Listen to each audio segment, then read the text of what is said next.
Hello, second graders. Today we are going to be talking about contrasting two similar stories. Now, you may have heard the terms comparing and contrasting together before. Can anyone tell me what comparing or contrasting is? Yes. Telling what they're alike and what their differences are. Yes, correct. And today we are going to be focusing on the contrasting side of things. So we're going to be looking at the differences between two stories. So I have a graphic organizer for you guys to use, and then also the two stories that we're going to be reading. Here's one.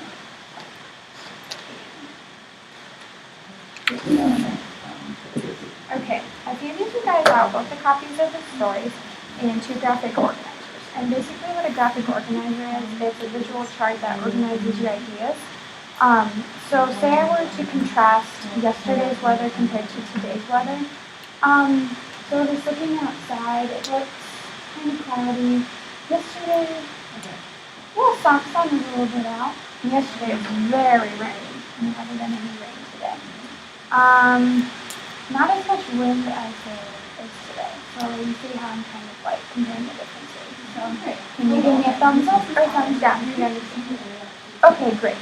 So now I'm going to begin by reading you guys the two stories, and you can follow along in the stories that I handed out to you if you would like. So let's begin with Stone Soup. Are you ready? Yes. Okay. A long time ago, after a war ended, 3 soldiers began the long fight. During the war, soldiers took food from villagers without asking. So, seeing the soldiers, the villagers hid all their food.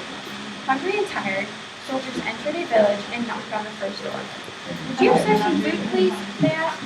"We have no food. We are hungry too," said the couple at the door. The soldiers knocked on several more doors but got similar replies. One soldier called to the other two. "It's Stone Soup for us again." "Again?" they replied. "Get out your cooking pot," ordered one soldier. Together, they worked to get a fire started and the cooking pot out. Then they put water into the pot. The villagers were curious. They had never heard of Stone Soup. A boy asked, "What is Stone Soup? Is it good?" "That all depends," said the soldier. "First, we need stones from your town." The boy brought back 3 stones. "Will these work?" "Into the pot, little or not," said the soldier. "Although salt would make it better." Two children ran home and returned with salt. "Into the pot, little or not," repeated the children. Then the soldier said, "In the last town, carrots and peas made the soup something special." 2 young women brought carrots and peas and said, "Into the pot, little or not." One soldier announced, "We will have enough to feed the whole village with a few more ingredients." The villagers brought bits of cabbage, potatoes, barley, and beef. Each added something and explained, "Into the pot, little or not." The soup smelled delicious. The villagers set up a big table and everyone enjoyed helpings of Stone Soup with the soldiers. They sang, danced, and ate until they were all full. Okay, so that was Stone Soup.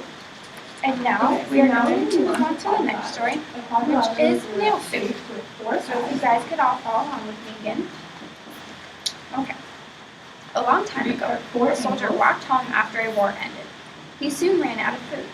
He came upon a village and knocked on the first door. An old man answered, "Please give me something to eat," pleaded the soldier. "We have nothing to share," said the man, slamming the door shut. The soldier knocked on several more doors. He received the same response.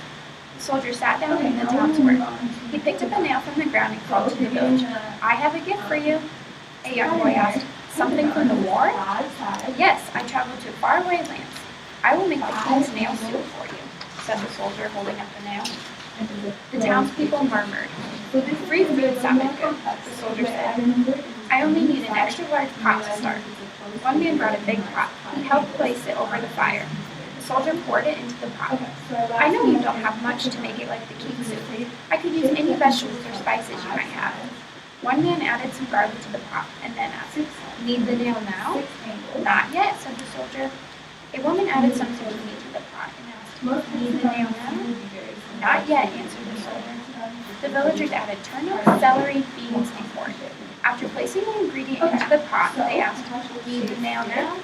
The soldier stirred the pot, and the soup smelled delicious. He asked villagers to bring their bowls so he could serve them. Before long, all were full. A voice went, "You forgot to add the nails." "Ah, but that's how you remember the recipe," said the soldier as he handed the nail to the boy. Okay, so to begin our first activity on contrasting, we are going to be focusing on the setting of the story. And the setting is the time and place where the story took place. So we're gonna first, I'm gonna make a graphic organizer on my paper. So it'll look like your guys', it'll say stone soup on one side and nail soup on the other. Okay. Now, I want to think back to the stories I just read and contrast the settings. So I remember that stone soup was taking place in a village, and also nail soup, but I want to find the differences. So this is what we're going to try to figure out. Well, I remember in stone soup, near the end, they said that they all sat down at a big table. So we are going, well, I'm going to write that down on my graphic organizer. Because at the end of nail soup, they didn't sit at a large table. They just simply ate their soup and then they sang and danced. So I can just say no table for the setting. And that was pretty much all they described in the stories. And so now we're going to be looking at the visuals that will help me with the setting. So I'm looking at nail soup and stone soup, and I noticed at their titles, one says a folktale from Croatia, and the other says a folktale from France. So that's the difference in the setting. So in nail soup, I'm going to put it's in Croatia. Stone soup, I'm going to say it's in France. Okay. Here, Now I'm going to look at the pictures, and it looks like in stone soup, they have stone houses, whereas in nail soup, they kind of have brick houses. feel free to. Oh, yes. Okay, so nail soup has stone houses.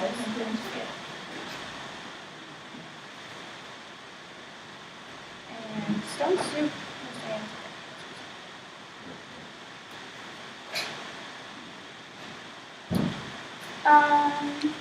let's see what other visuals will give us some hints. Well, I can see in stone soup there's kind of a dirt road. You can't really see a dirt road in nail soup, so I'm going to put a dirt road in stone soup for the setting. Okay. Now these are really the only differences I found in the setting. And I'm going to do this again, except I'm going to need your guys' help. So if you guys could get out your graphic organizer that says characters at the top. Awesome job. Okay. Can anyone tell me what characters in the story are before we start? They're the people that the story talks about. Yes. Good job. So now, thinking back to the stories we just read, can you think of any differences between the characters and stories? And you can look back in your stories if you need to. I enjoy working with each of you, and I hope you enjoy this. Thank you. Yes. They both have soldiers, but nail soup talks more about men and women than children, and stone soup talks more about children. Great. Now you can write that down in your graphic organizer.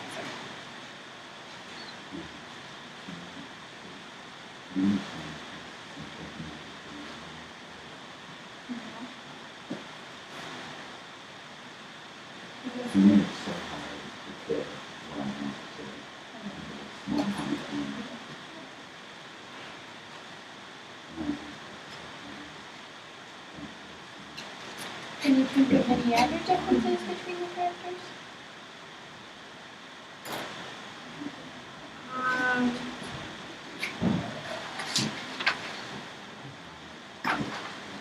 In stone soup, the villagers hid their food, and in nail soup, they didn't. Good. Yes, write that down.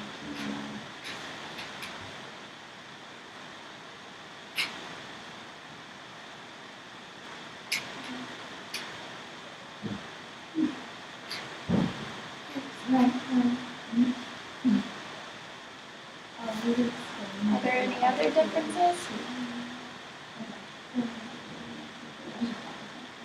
Okay, so now that we've done this as a group, you guys are going to work on it independently. So if you could get out your graphic organizer for events, we're going to be working on that. Now, can you tell me what the events in the story are?